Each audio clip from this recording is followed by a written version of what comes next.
Deep in the heart of Africa, hidden between towering trees and thick green forests, lay the village of Nyabanga. It was a place of laughter, music, and deep traditions, where people lived in harmony with nature. Small mud houses with thatched roofs stood in neat rows, and children ran barefoot through the dusty paths, their joyful voices echoing in the warm air. The village was surrounded by a mysterious forest, a place filled with both beauty and danger.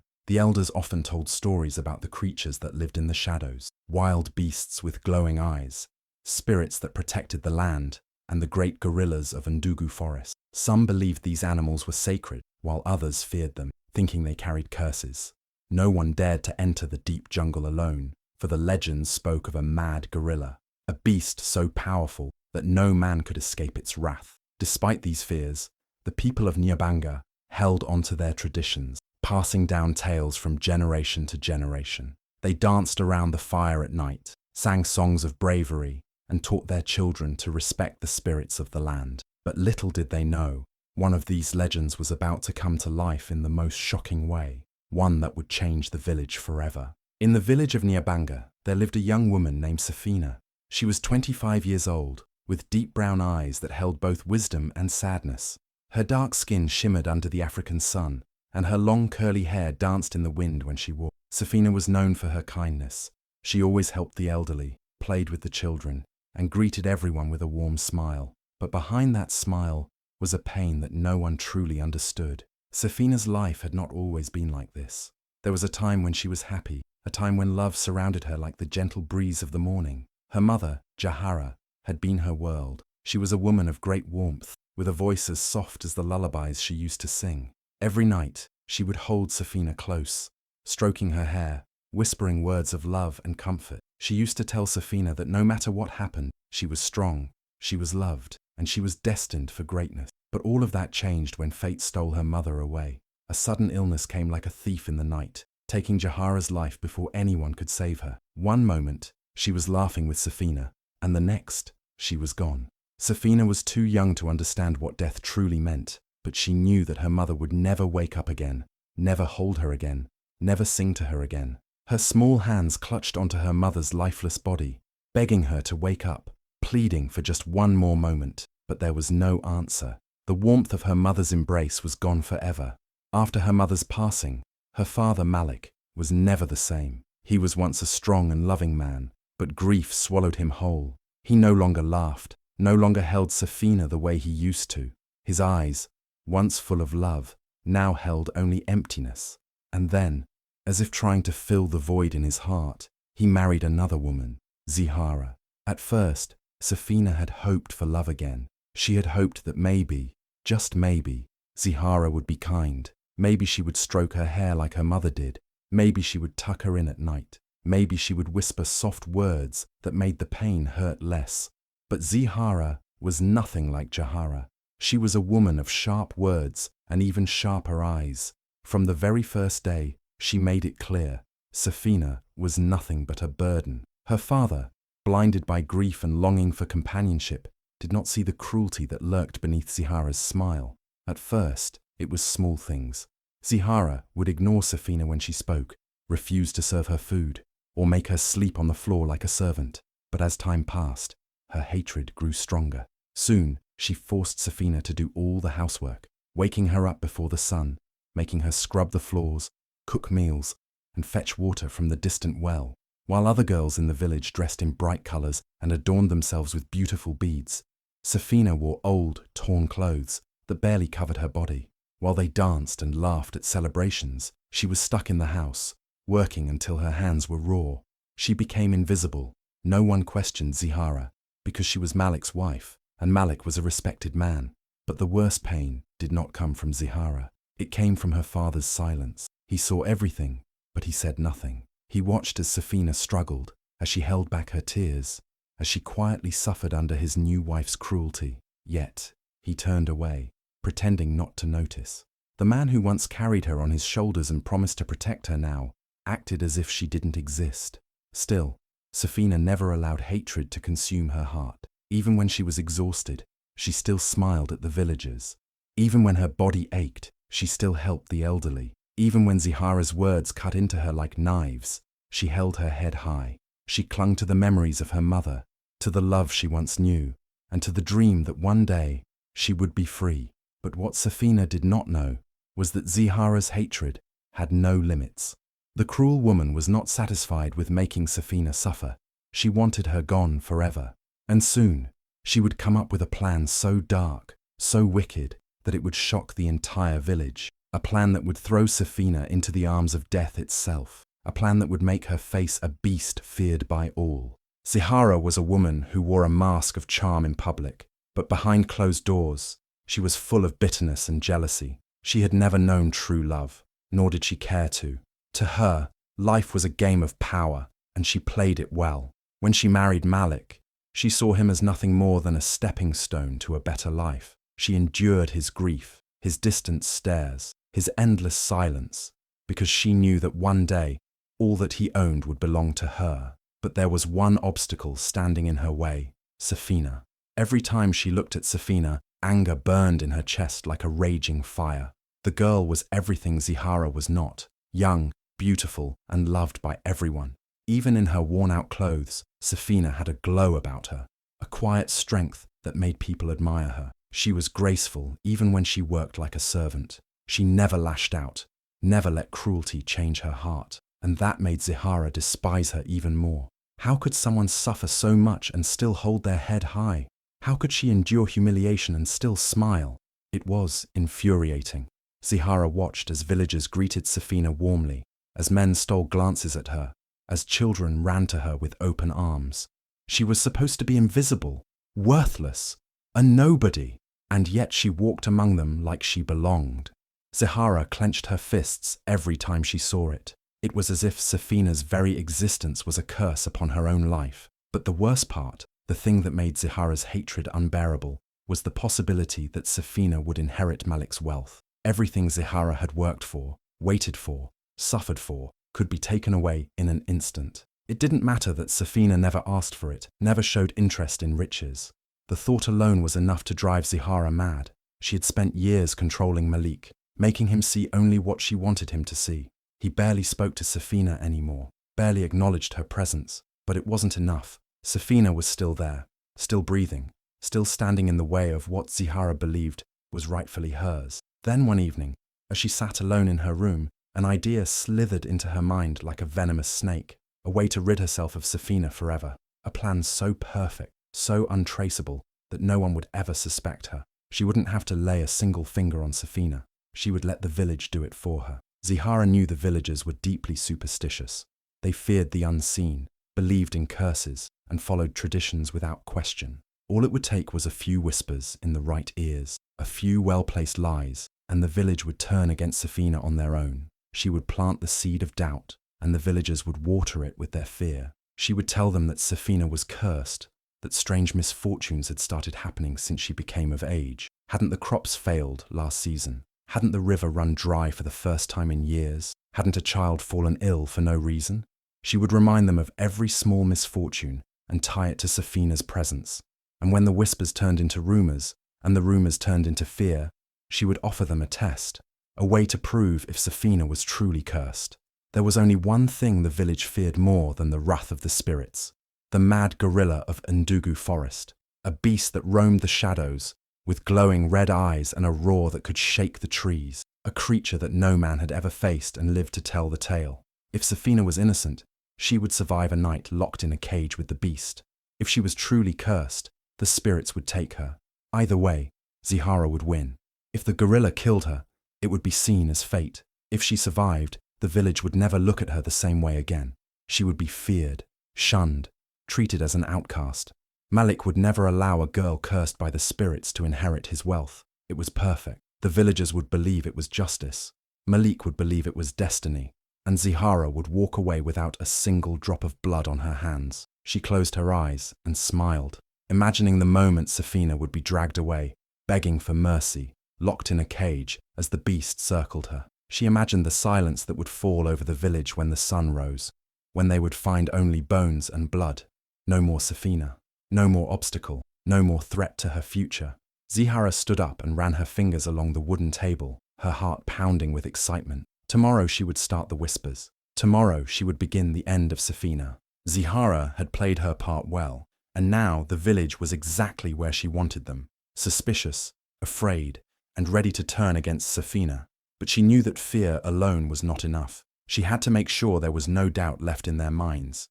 So she kept feeding them stories, twisting small coincidences into dark omens. Late at night, she sat with the older women and spoke in a low, trembling voice. "I don't want to say this, but I saw something strange the other night," she whispered, making sure her words were just loud enough to be overheard. "I was passing by Saphina's window, and I swear, I saw shadows moving inside, but she was alone. Tell me, what kind of girl speaks to shadows?" The women gasped, clutching their beads of protection. One of them, an elderly woman named Mama Zahara, frowned. "It is true," she murmured. "My chickens have stopped laying eggs. I thought it was the season, but could it be her?" "Think about it," Zahara pressed, her voice filled with false concern. "Since Saphina came of age, things have been going wrong.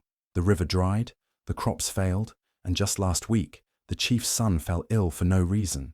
The spirits are sending us a warning." Word spread quickly. By morning, the entire village was whispering. People who once smiled at Saphina now watched her from a distance, their eyes filled with doubt. Children who used to run to her no longer played near her home. The friendly greetings she once received turned into silence, then into fearful stares. And then, Zahara took her final step. She went to the village elders, the most respected men, and spoke with tears in her eyes. "I love this village. I love my people, and it pains me to say this, but I cannot stay silent." She took a deep breath, making sure her voice trembled just the right way. "The spirits are angry. We have ignored the signs for too long. We must act before it is too late." The elders, wise but deeply superstitious, listened carefully. They had seen the strange events in the village. They had heard the whispers, and in their hearts, they too feared angering the spirits. "What do you suggest?" one of them asked cautiously. Zahara sighed as if burdened by the weight of her own words. "I do not wish to accuse an innocent girl, but the spirits must decide. Let Saphina face a test, the most sacred test of all. If she is pure, she will survive, but if she is cursed, then we will have our answer." The chief leaned forward. "And what test do you propose?" Zahara lowered her gaze, pretending to hesitate. Then, in a voice barely above a whisper, she said, "Let her spend one night locked in a cage with the mad gorilla of Ndugu forest." A silence fell over the room, heavy and suffocating. The mad gorilla. Even the bravest warriors refused to speak its name too loudly. It was said to be a monstrous beast, one that killed anything in its path. Some claimed it was a spirit in disguise, punishing those who disturbed the balance of the land. Others believed it was an animal possessed by ancient rage. Whatever it was, no one had ever lived after facing it. One of the elders shook his head. "That is a death sentence," he muttered. "No one can survive that beast. But if she is truly innocent, the spirits will protect her," Zahara argued smoothly. "We must not act blindly. We must let fate decide." The chief exchanged glances with the elders. Slowly, he nodded. "It is the only way." And just like that, Saphina's fate was sealed. That evening, the entire village gathered in the square. The air was thick with tension, the sky darkening as the sun dipped below the horizon. Saphina stood in the center, confusion and fear swirling in her eyes as she looked around. Why were they all staring at her like that? Why did their faces look so cold? Then Zahara stepped forward, her voice clear and loud. "Saphina, the spirits have spoken. There have been too many signs, too much misfortune. The village demands proof of your innocence." Saphina's heart pounded. She turned to the faces around her, searching for someone, anyone, to defend her. "This is madness," she cried. "I have done nothing wrong." But no one spoke for her. Then the chief raised his hand. "Tomorrow night, you will be locked in the cage with the mad gorilla of Ndugu forest. If you are truly innocent, the spirits will protect you. If not, then we will know the truth." Saphina felt the ground beneath her shake. The world around her blurred. The faces of people she had known all her life were now distant, cruel. Even the children she had once cared for stood behind their parents, looking at her with wide, frightened eyes. She turned, her last hope resting in the man who should have defended her, her father. "Baba," she whispered, her voice breaking. "You know me. You know I am not cursed." Malik would not meet her eyes. His jaw was clenched, his hands trembling at his sides. He opened his mouth, as if to say something, but no words came. Saphina felt her breath catch in her throat. Even her own father had abandoned her. Zahara watched, her heart thrumming with victory. Tomorrow night, it would all be over. The village would have its justice, and she would finally be free of Saphina forever. And so, as the night fell over Nyabanga, the village prepared for a trial that had only one possible ending: Saphina's death. The night air was heavy with fear. The entire village had gathered at the edge of Ndugu forest, their faces lit only by the flickering torches they held. The trees stood tall and silent, as if even they were holding their breath. This was the night of judgment. Saphina's hands were tied as two strong men dragged her toward the iron cage, rusted and old, but still strong enough to hold a beast.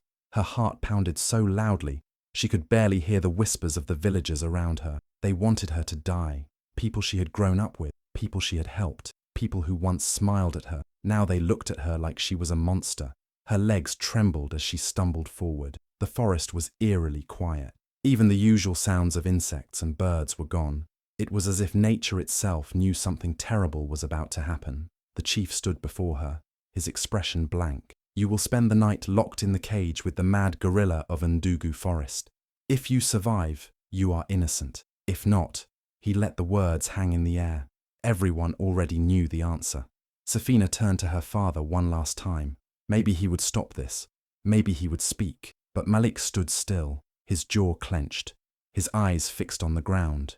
He had already chosen to abandon her. Tears burned in her eyes, but she refused to let them fall. She would not give Zahara the satisfaction of seeing her break. The cage door creaked open. Saphina felt her entire body freeze. This was it. The warriors shoved her inside, and the iron door slammed shut behind her with a loud clang. She gripped the bars, her breath shaking as she looked out at the crowd. Then, from the depths of the forest, came a sound that sent a wave of terror through her body. A deep, rumbling growl. The villagers gasped. The warriors who had pushed her inside stepped back. And then, it appeared. A massive shadow moved between the trees. The ground seemed to shake beneath its weight. Glowing yellow eyes pierced through the darkness, locked onto Saphina. Then, it stepped into the light. The mad gorilla of Ndugu forest was bigger than any beast she had ever seen. Its muscular body was covered in thick, dark fur, and deep scars ran across its chest and arms, marks from battles it had survived. Its massive hands curled into fists, its breathing heavy and slow. It looked like death itself. The villagers gasped, some stepping back in fear. Even the warriors held their weapons tighter. They had never been this close to the beast before. The gorilla's gaze moved from the crowd to the cage, and then it roared. The sound was deafening. It shook the trees. The torches flickered violently. The villagers screamed, some covering their ears. A few even ran. The beast was angry, hungry, ready to kill. Saphina's body froze in terror. The gorilla stepped closer, its heavy footsteps making the ground tremble. She could smell it now, its wild scent, its raw power. The iron bars were strong, but they would not stop the beast forever. If it wanted to, it could tear through them. Zahara stood at the front of the crowd, her lips curling into a smirk. She was enjoying this. Saphina's breathing was fast and shallow. This was how she would die, torn apart in front of the very people who had once called her family, left to rot in a forest where no one would remember her name. The gorilla took another step closer, then another. Then it reached the bars. Saphina squeezed her eyes shut, waiting for the moment it would grab her, break her, end her. But instead, it stopped. The entire village fell silent. Saphina opened her eyes slowly. The beast was staring at her, its massive chest rising and falling with each breath. Its deep, glowing eyes were locked onto hers. For a long moment, nothing happened. And then, the gorilla tilted its head. Saphina's breath caught in her throat. Something about the way it looked at her felt different. It wasn't just an animal acting on instinct. It was thinking, studying her. The villagers whispered among themselves. Why wasn't it attacking? Zahara's smirk began to fade. This wasn't how it was supposed to go. Saphina slowly stepped back, pressing herself against the bars. She expected the gorilla to charge, to swing its powerful arms and crush her in an instant. But instead, it sat. The crowd stood frozen, their eyes wide with disbelief. Why wasn't the beast attacking? The entire village had expected to see her torn apart within seconds. But instead, the gorilla, this terrifying creature they had feared for years, was offering its hand. The moment her fingertips brushed against its rough, scarred skin, a strange warmth spread through her. It wasn't cold or cruel. It was real, alive, gentle. She looked up into its glowing yellow eyes, and for the first time, she saw something beyond the monstrous stories. She saw understanding. The gorilla let out a deep rumble, not a growl of anger, but a sound so low and steady that it felt almost comforting. It lowered itself onto all fours, moving in closer, its massive chest rising and falling with slow, heavy breaths. The villagers gasped. Some clutched their necklaces of protection. Others stepped back in fear. This was impossible. This was unnatural. The beast should have killed her by now. Saphina's heartbeat slowed just a little. She wasn't sure how, but she knew. This creature meant her no harm. And then, like a forgotten whisper in the wind, a memory surfaced. Her father, his deep, kind voice telling her stories by the fire, tales of the forest, of creatures misunderstood by those who did not listen. Gorillas are not monsters, Saphina, her father had once said. They are protectors. They do not attack unless they feel threatened. If you show them fear, they will see you as weak. But if you show them trust, they will see you as one of their own. Tears welled in Saphina's eyes. He had been right all along. The village had spent years fearing this creature, calling it mad, a beast, a demon. But standing here, face to face with it, she saw the truth. It wasn't a monster. It was alone. Just like her. The gorilla grunted softly, lowering its head slightly. Saphina did the unthinkable. She stepped forward. A few villagers screamed for her to stop.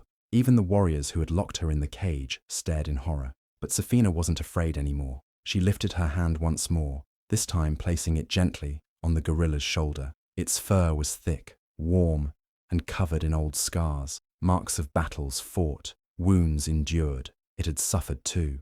Baku, she whispered, the name escaping her lips without thought.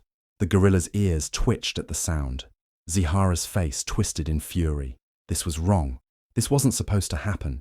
She had planned for Saphina's gruesome death, for the village to scream in terror and confirm their fears. Not this. Never this. "She's using dark magic!" Zahara suddenly screamed, pointing at Saphina with wild eyes. "She's controlling the beast! Look at it! This is unnatural!" Some villagers hesitated, uncertainty creeping into their eyes. Was it really magic? Or had they been wrong about the creature all along? Saphina turned to the crowd, her voice steady. "He's not a monster," she said, placing a hand over her heart. "You call him mad, but look at him. He is not attacking me. He is not hurting anyone. You locked me in this cage expecting death, but instead, you see the truth." She pointed at Zahara. "You fed them lies. You made them afraid of what they did not understand." The villagers murmured among themselves. Some nodded. Others still looked uncertain. But one thing was clear. Saphina was still alive, and Baku had done nothing to harm her. Zahara's hands curled into fists. This wasn't over.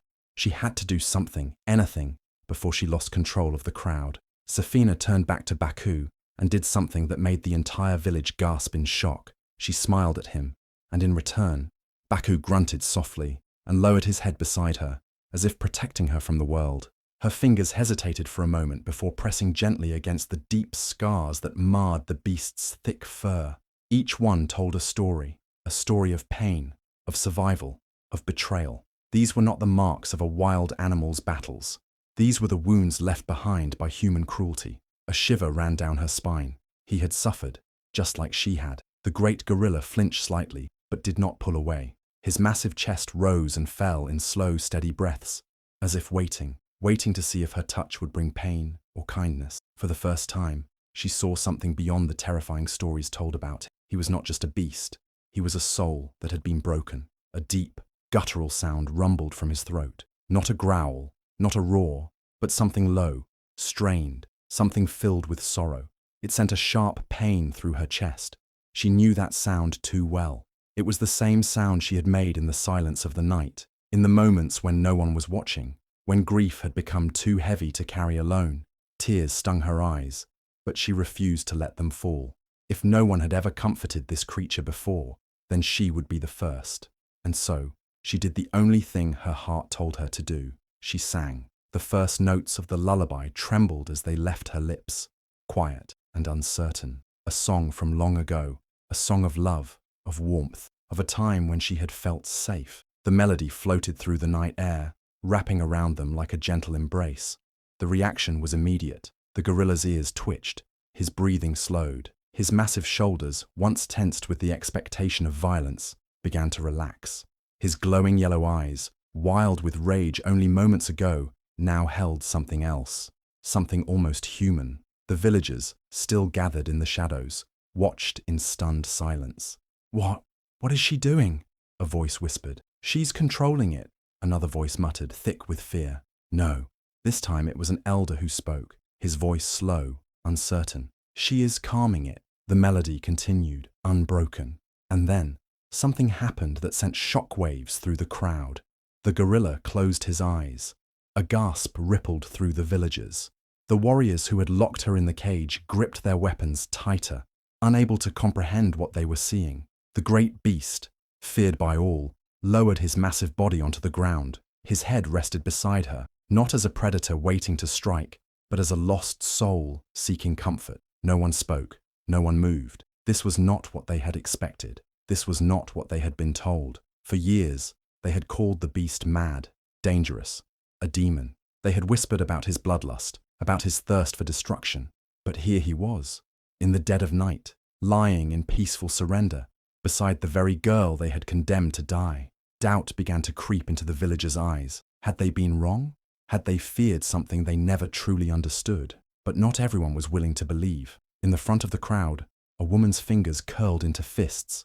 Her eyes burned with fury as she watched the scene unfold. This could not be happening. She had built her power on fear, convinced the village that the beast was a monster, had twisted their beliefs to keep them under her control. And now they were starting to believe their own eyes instead of her words. The night was heavy with silence, but tension crackled in the air like a brewing storm. The villagers stood frozen, their eyes fixed on the impossible scene before them. The beast, the mad gorilla of Ndugu Forest, was lying beside the girl, calm and unmoving. This was not what they had been told would happen. In the shadows, Zahara's lips curled into a smirk. She stepped forward, her long robes brushing against the damp earth. She had waited for this moment. She had spent years weaving a web of lies, twisting the minds of the villagers with fear, and now she would have the final word. With slow, deliberate steps, she approached the iron bars of the cage. The torchlight flickered against her sharp features as she peered inside. The sight of the girl, alive, untouched, unharmed, sent a spark of irritation through her chest. This was supposed to be her end. This was supposed to be a spectacle of terror. Zahara let out a low chuckle. "You think you've won, don't you?" she sneered. Her voice was laced with venom. "You think this beast is your protector? You think this changes anything?" She took another step closer, her dark eyes flashing with triumph. "Let me tell you something, foolish girl," she hissed. "That monster beside you is just that, a monster, and monsters cannot be tamed." She reached for the metal bars, gripping them with confidence. The moment her fingers touched the cold iron, a deep, guttural growl shook the earth. The air thickened with danger. Zahara froze. Slowly, the massive creature beside the girl lifted its head. His glowing yellow eyes locked onto Zahara's face, and something inside them changed. Recognition, and then rage. A sound unlike anything the villagers had ever heard before ripped through the night. A roar so loud, so raw, that the very trees trembled. Baku remembered her. Zahara's blood ran cold. No, this wasn't right. The beast lunged forward, his massive hands grabbing the iron bars of the cage. The metal groaned under his strength. His breath came out in short, furious bursts, his teeth bared in an expression of pure, unfiltered wrath. The villagers stumbled backward. Some screamed, some fell to their knees. The monster had awoken, and he was angry. Baku slammed his fists against the cage, the force of it sending vibrations through the ground. His eyes burned with something deeper than fury. It was vengeance. Zahara staggered back, her confident smirk gone, replaced by something else, fear. She had spent years calling this beast mad, painting him as a ruthless killer. But the truth was far worse. He was not mad. He remembered. He remembered the pain. He remembered the torment. And worst of all, he remembered who had done it to him. Zahara's chest tightened as a flood of memories crashed into her mind. The secret she had buried long ago. The beatings, the whips, the cruel laughter as the young gorilla had cowered in chains, his cries of agony ignored. She had been younger then, but just as wicked. She had played a role in taming the wild beast of Ndugu forest, breaking his spirit, making sure he would never rise against the village. But she had failed, and now he had not forgotten. The villagers watched in horror as Baku's rage intensified. His massive hands curled around the bars of the cage, his muscles rippling with sheer force. The iron twisted beneath his grip. The ground trembled beneath him. The deep growls that rumbled from his chest sent shivers down every spine. He's going to break free, someone gasped. Zahara's breath came in quick, panicked bursts. No, this couldn't happen. If the beast escaped, she would be exposed. The villagers would know the truth, and the truth was more dangerous than any lie she had ever told. She took a desperate step back. "Kill it!" she shrieked. "Now! Before it's too late!" But the villagers did not move. For the first time, they hesitated. The lies that Zahara had built over the years were unraveling before their eyes. The beast they had feared, the creature they had cursed, was not attacking the girl. He was attacking her, and that meant one thing. She was the true enemy. The realization swept through the crowd like wildfire. Whispers turned to murmurs. Murmurs turned to loud accusations. They had been deceived. Zahara's heart pounded wildly. She needed to regain control. But before she could utter another word, the cage gave way. With one final earth-shaking roar, Baku ripped the iron bars apart. The sound of metal snapping echoed through the night. The villagers gasped. The monster was free, and his eyes, burning with fury, were locked onto one person, Zahara. She turned on her heel and ran. Blind panic consumed her. She didn't care where she was going. She just needed to escape. But the sound of heavy footsteps thundered behind her. The beast was coming. Her lungs burned. Her heart pounded. This couldn't be happening. She had been in control for so long. How had it come to this? She reached the edge of the village, her mind racing for an escape. But before she could take another step, a massive shadow loomed over her. A hot breath washed over her neck. Slowly, she turned her head, and she saw him. Baku stood behind her, his massive frame blocking out the moonlight. He was not afraid. He was not hesitant. And for the first time in her life, Zahara was the one trembling in fear. A heavy silence fell over the village. The ground still trembled from the force of the gorilla's escape, but no one moved. All eyes were on Zahara, the woman who had controlled them with fear, who had convinced them that the beast was a monster, now stood frozen, face pale, eyes wide with terror. But it wasn't just fear that gripped her, it was recognition. Baku's golden eyes burned with fury, but beneath that rage was something deeper, a memory, a past that had been buried beneath lies and time. Then, a voice broke the silence. "I remember now," said an old man stepping forward. His voice was weak with age, but his words carried weight. The villagers turned to him, waiting. He had lived in the village longer than most, and his knowledge of the past was unmatched. If anyone knew the truth, it was him. "I was there when it happened," the elder continued, his gaze locked onto Zahara. "You did this. You captured the young gorilla. You sold his family." Gasps rippled through the crowd. Zahara's breath caught in her throat. "Lies!" she snapped, stepping back. "This beast is dangerous. He is mad." But the elder shook his head. You are the one who is mad." His voice grew stronger now, fueled by the weight of the truth. "You always wanted power, Zahara, and you gained it through fear. I remember the day you led the hunters into the forest. You set traps. You tore families apart. You sold them to poachers for gold. You said it was just business. You said they were only animals." He turned, pointing a shaking finger at the massive gorilla. But they were not just animals. They had families. They had lives. And this one remembers. The villagers stood in shock, their gazes shifting between Zahara and Baku. The truth was unraveling before them, and it was darker than they had ever imagined. A woman clutched her child. She lied to us," she whispered. "She made us fear the beast when she was the real monster," another voice muttered. Zahara's hands curled into fists. "You are all fools," she spat. "This thing is dangerous. I did what was necessary to protect us. A sudden movement cut her off. Baku took a single step forward, his heavy footfall shaking the ground. His eyes, filled with years of pain, locked onto her. Zahara stumbled backward. The villagers did not step in to save her. They did not raise their weapons. For years they had believed Zahara's stories. They had trusted her word. But now, standing before the beast she had tormented, she was not the powerful woman they had feared. She was a coward. A cold wind swept through the village. The torches flickered. And then, something even more shocking happened. Baku did not attack. Instead, he turned away. His massive form moved toward the girl who had sung to him, the only one who had touched him with kindness, the one person who had looked into his eyes and seen not a monster, but a soul. He reached out, placing a massive, gentle hand on her shoulder. It was not a gesture of rage. It was a gesture of trust. The villagers had never seen anything like it.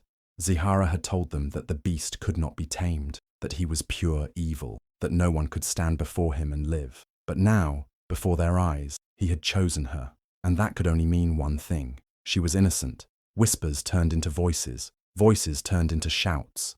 The people of the village stepped forward, their faces twisted with anger and betrayal, not at the gorilla, but at Zahara. You lied to us. You made us afraid of him. You did this for your own greed. Zahara's face twisted with fury. She had spent years manipulating them, keeping them under her control. She had built her power on fear, on their belief in her wisdom. But now they saw her for what she truly was. A liar, a traitor, a monster. She turned, looking for an escape, but there was none. The villagers she had once controlled now stood against her, and the beast she had tortured had spared her, not out of weakness, but because she was not worth his rage. Baku had won, and in doing so, he had exposed the truth. Chaos spread through the village like wildfire. The people who once obeyed without question now stood united in anger. Their eyes burned with betrayal as they realized the truth. They had been deceived for years. Shouts rang through the night. "She lied to us," one man roared. "She made us fear the beast when she was the real monster," another shouted. The crowd surged forward, their trust in her completely shattered. Zahara's heart pounded in her chest. This wasn't how it was supposed to be. She had always been in control. The villagers had always listened to her, but now, their faces were filled with disgust, not fear. Desperation clawed at her throat. She had to escape.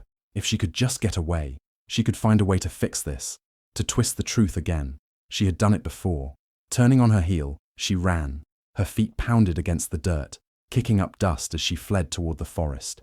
The same forest where she had once captured innocent creatures, where she had built her power through cruelty. But this time, there was no power waiting for her in the darkness. A strong hand shot out, grabbing her wrist. She gasped, twisting in panic, but there was nowhere to run. The villagers had caught her. She thrashed, but their grip was firm. "You don't get to run," a woman said coldly. "Not after what you've done." The crowd closed in, their voices filled with fury. "She must be punished," someone yelled. "She has no place among us," another added. A heavy silence settled over the villagers as the elders stepped forward. Their faces were grim. This was not a decision made in anger, but in justice. Zahara had betrayed her own people. One of the elders raised his hand, and the crowd fell silent. "You are no longer one of us," he said, his voice steady. "From this night forward, you are banished." Zahara's breath hitched. "No," she whispered. "You can't do this. I built this village. I protected you." The elder shook his head. "You only protected yourself." The villagers stepped aside, creating a path leading away from the village. A path into the unknown. Zahara's body trembled. She had spent years ensuring she held all the power, making everyone believe she was the only one who could lead them. But now, she was nothing. She took a step back, then another. No one stopped her. No one begged her to stay. The village she had ruled for so long had turned its back on her. The night swallowed her as she disappeared into the forest, alone, powerless, and forgotten. The truth had finally been revealed, and the real monster was gone. For the first time in years, peace returned to the land. The people turned toward the young woman who had faced the impossible and survived. She had stepped into a cage with a beast, yet walked out as a hero. She had shown kindness where others had only seen fear. She had proven that strength was not in cruelty, but in compassion. The elders gathered in the center of the village, their wise eyes filled with pride. One of them, the oldest and most respected, stepped forward. His voice carried the weight of tradition and justice. "This young woman has shown us what true courage looks like," he declared. "She did not fight with weapons. She fought with her heart, and in doing so, she saved us all." The villagers erupted in cheers. Men, women, and children all raised their voices in celebration. They had been blinded by lies for too long, but now they saw the truth. This was not just any girl. She was the daughter of a great man, and she had inherited his noble spirit. The elder continued, his gaze warm and steady. It was once said that her father's wealth would pass to the one most worthy, he said. And now, we know who that is. The true heir is standing before us. Gasps of joy spread through the crowd. She had lost everything, her mother, her father, even her dignity under the cruelty of her stepmother. But now, she had regained what was rightfully hers. One by one, the villagers stepped forward, bowing their heads in respect. "We were wrong to doubt you," an elderly woman said, placing a hand over her heart. "You have made us proud." A young boy ran up to her, his eyes wide with admiration. "You're the bravest person in the world," he said, smiling up at her. Tears welled in the young woman's eyes.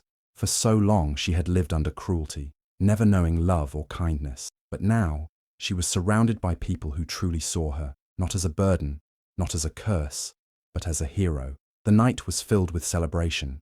Drums echoed through the village, voices lifted in song, and laughter rang out under the moonlight. The once feared gorilla sat peacefully at the edge of the village, watching the joy unfold. He, too, had found a home, and for the first time in years, the village was not ruled by fear, it was ruled by hope. The mighty gorilla, once seen as a monster, was no longer feared. The people no longer whispered in terror at the mention of his name. Instead, they spoke of him with respect and gratitude. The same villagers who had once watched in horror as he was locked in a cage now saw him for what he truly was. Not a beast, but a protector. He had shown them the truth, not with words, but with his actions. He had spared the one who wronged him and stood by the one who showed him kindness. Under the warm sun, children played near him, their laughter ringing through the air. They no longer ran in fear. They brought him fruits, sat beside him, and marveled at his gentle nature. For the first time in his life, he was not hunted. He was not trapped. He was free. The young woman who had saved him made sure he was never mistreated again. She spoke to the villagers, ensuring they understood that Baku was not their enemy, but their guardian. With time, the people grew to accept him, seeing him as a part of their home. At night, when the village slept, he watched over them. His powerful form stood at the edge of the trees, his golden eyes scanning the land. No danger would come near as long as he was there. And so, the once feared creature became something greater, not a prisoner, not a monster, but a legend.